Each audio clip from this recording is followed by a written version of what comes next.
Ben Vinson developed an addiction to opiates after his gun misfired, putting him in the hospital.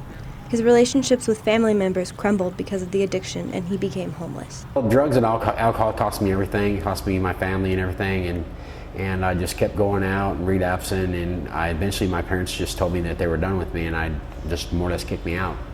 Vinson is now almost a month into his second stay at Souls Harbor, a transitional housing facility for men in northwest Arkansas.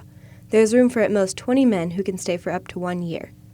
Almost 24% of the people interviewed in the 2015 point-in-time census, a biennial study of the homeless population in Washington and Benton counties, were staying in a transitional housing facility or apartment.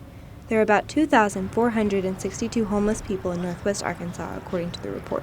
Director Aaron Newell says Souls Harbor stands out as the only place for men in northwest Arkansas. Well, there's no other facility in the area for men exclusively. There's some for women, and there's some for women and children. Souls Harbor provides men with free housing, utilities, and food. It is funded primarily through donations. This year, however, Souls Harbor was promised federal money to be doled out by the city. The facility has not yet received the money because of changes to the U.S. Department of Housing and Urban Development's approach to ending homelessness.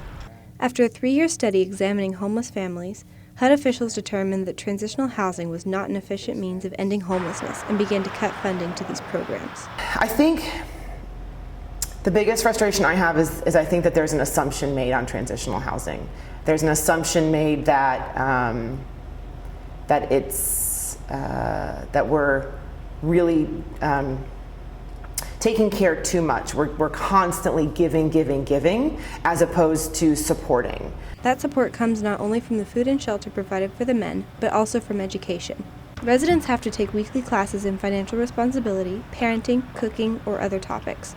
About 73% of residents leave Souls Harbor with a job and a permanent place to stay.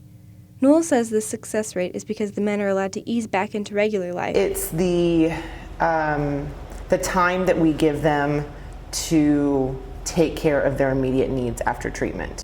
Vinson says this transition time has been vital for him. I say that I'm very grateful for Souls Harbor. It's actually saved my life, because there's times that before I got in the last time, I was considering just going out and just getting drunk. And I know where that leads me. I mean, I'm the type of person that if I go out and get drunk again, I believe I'm going to die. Reporting for the Walter J. Lemke Department of Journalism, I'm Jenny Monk.